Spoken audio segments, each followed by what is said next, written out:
Like you said, the European Commission Union is going through budgetary coordination to get out of the current situation, and you said it risks political aspirations breaking it apart in the long run. Do you see the role of the IMF or any other political institution coming in to actually stabilize the budgetary coordination in the long run?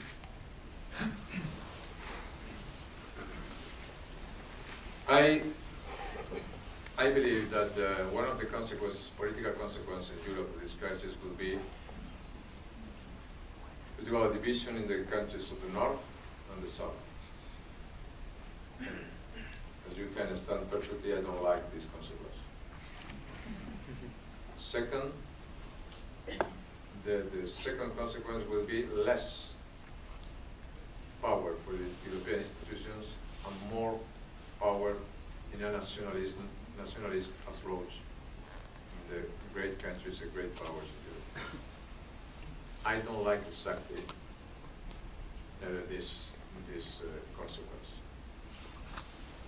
But the third consequence is that will be very, very complicated to some European countries to avoid more problems in terms of sovereignty debt crisis in the future.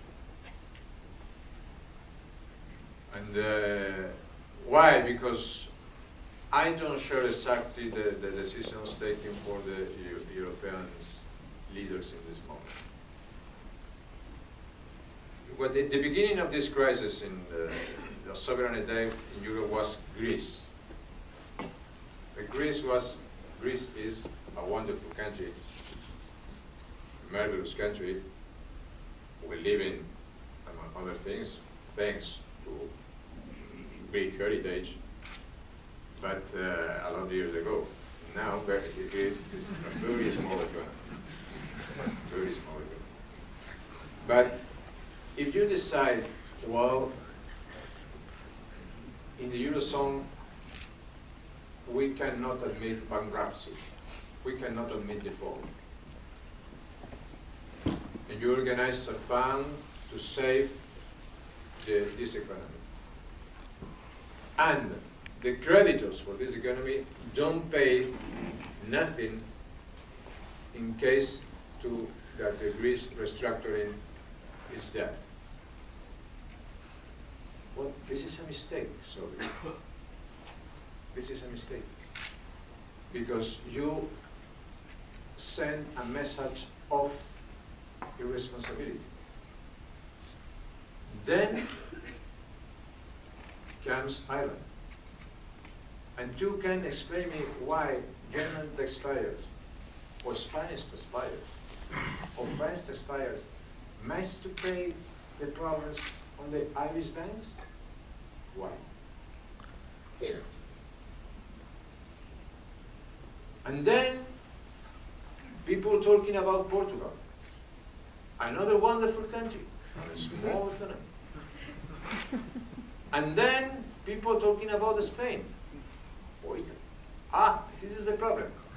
Because the fund that you have created, the network that you have created to solve this situation, don't work it to resolve this problem. Don't work it to resolve this problem. And then you confront with the United States with the policy of quantitative easing that I